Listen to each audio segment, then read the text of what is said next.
पति के अंतिम संस्कार व 13वीं के बाद रिटायर्ड पोस्टमैन मनोहर गांव छोड़कर मुंबई में अपने पुत्र सुनील के बड़े से मकान में आए हुए हैं। सुनील बहुत मनुहार के बाद यहाँ ला पाया है। यद्यपि वो पहले भी कई बार प्रयास कर चुका था, किंतु अम्मा ही बाबूजी को ये कहकर रोक देती कि कहाँ वहाँ बेटे बहू की जिंदगी में दखल देने चलेंगे। यही ठीक है, सारी जिंदगी यही गुजरी है और जो थोड़ी सी बची है उसे भी यहीं रहकर काट लेंगे। ठीक है ना। बस बाबूजी की इच्छा मर जाती, पर इस बार कोई साक्षात अवरोध नहीं था और पत्नी की स्मृतियों में बेटे के स्नेह से अधिक ताकत नहीं थी। इसीलिए मनोहर मुंबई आ ही गए। सुनील एक बड़ी कंस्ट्रक्शन कंपनी में इंजीनियर है। उसने आलीशान घर व गाड़ी ले रखी है। घर में घुसते ही मनोहर ठिठक कर रुक गए। गुदगुदी मैट पर पैर रखे ही नहीं जा रहे हैं उनके।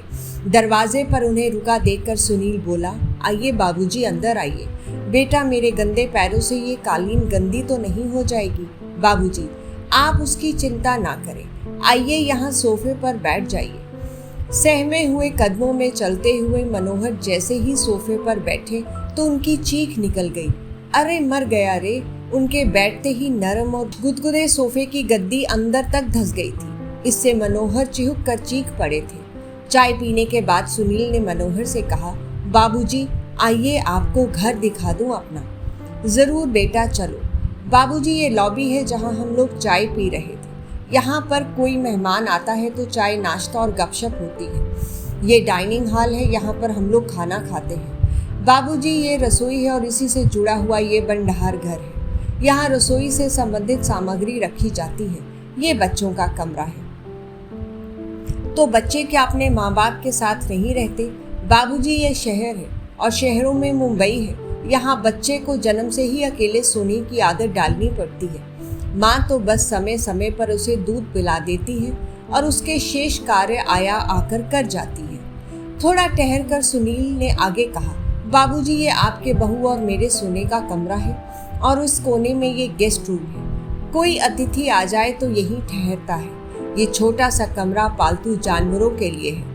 कभी कोई कुत्ता आदि पाला गया तो उसके लिए व्यवस्था कर रखी है। सीढ़ियां चढ़कर ऊपर पहुंचे सुनील ने लंबी चौड़ी छत के कोने में बने टीन की छत वाले कमरे को खोलकर दिखाते हुए कहा, बाबूजी, ये है घर का कबाड़ खाना। घर की सब टूटी फूटी और बेकार वस्तुएं यहीं पर एकत्रित कर दी जाती हैं और दिवाली होली पर इसकी सफाई कर दी जाती है।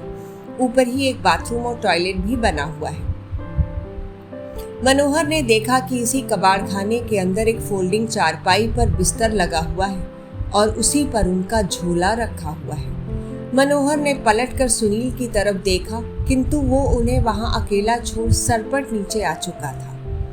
मनोहर उस चारपाई पर बैठकर सोचने लगे कि कैसा ये घर है जहां पाले जाने वाले जानवरों के लिए अलग कमरे का विधान कर लिया जाता है, किंतु बूढ़े माँ बाप के लिए नहीं। इनके लिए तो कबाड़ का कमरा ही उचित आवास मान लिया गया। नहीं, अभी मैं कबाड़ नहीं हुआ हूँ। सुनील की माँ की सोच बिल्कुल सही थी।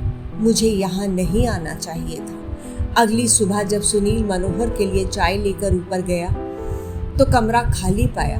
बाबूजी का झूला भी नहीं था वहाँ। उसने टॉयलेट व बाथरूम भी देख लिए, किंतु बाबूजी वहाँ भी नहीं थे।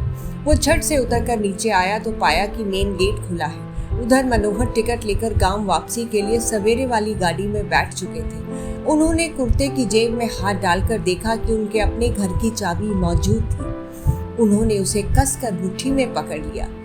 चलती हुई गाड़ी में उनके चेहरे को छू रही हवा उनके इस निर्णय को और मजबूत बना रही थी और घर पहुंचकर चैन की सांस ली। इस कहानी का सार है दोस्तों, जीवन में अपने बुजुर्ग माता पिता का उसी प्रकार ध्यान रखें जिस प्रकार माता पिता बचपन में आपका ध्यान रखते हैं, क्योंकि एक उम्र के बाद बचपन फिर से लौट आता है। इसीलिए उस पड़ाव पर व्यस्त जिंदगी में से समय निकालकर उन्हें भी थोड़ा समय दीजिए, वरना देर हो जाएगी। कहानी अच्छी लगी हो लाइक करें, शेयर करें, सब्सक्राइब करें।